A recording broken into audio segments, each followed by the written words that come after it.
In the groves of revolutionary thinking, at the end of every vista, you can see nothing but the gallows. So said Edmund, an Anglo-Irish MP during the French Revolution 200 years ago. He was an early conservative, but the conservative fear remains the same.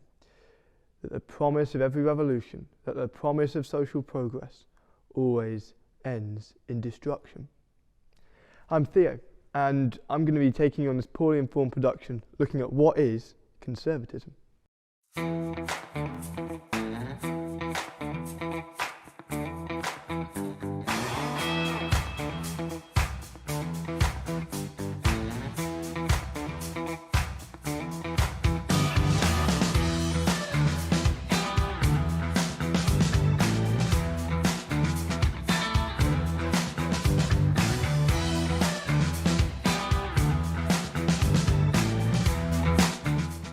I'm here at St Mary's Church in Shinfield, a beautiful building almost 1,000 years old, to try and understand what conservatism is.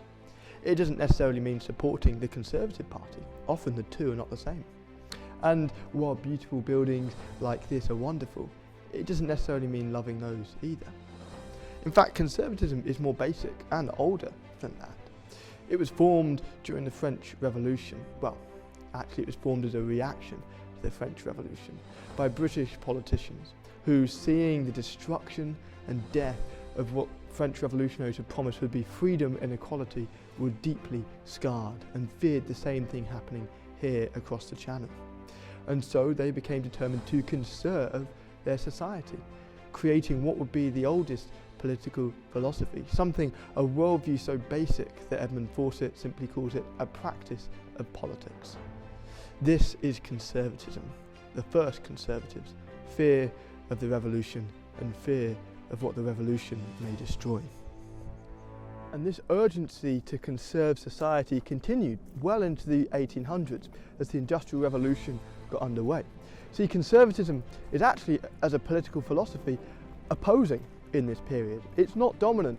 Liberalism is dominant. And liberalism is the philosophy of belief that progress comes through freedom. We give the economy freedom, we give people freedom, and things will work out okay. But if you know anything about the Industrial Revolution in America and Britain in this time, you'll know that religious flux, mass migrations, mass political movements, and violence are key marks of this period. Businessmen exploiting children and colonial resources for profit, government waging wars just for territorial gain.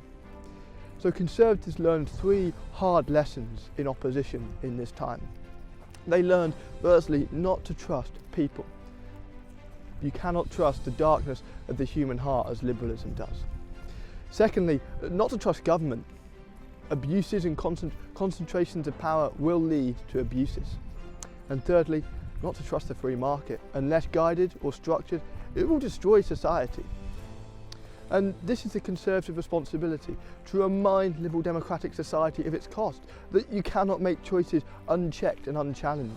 Look at global pollution, look at freewheeling tech monopolies, look at family breakdowns, choices that are not heeding the consequences. And conservatives point out that these costs involve what Edmund Fawcett lists as social fragmentation, disavowal of authority, human damage, and empty promises of progress, things that hurt. The conservative belief then is what? Well, it's a belief in identity, that society should be built on an understanding of who we are and where we come from. Let's look to history, let's look to tradition, to religion, to law, to education, to military.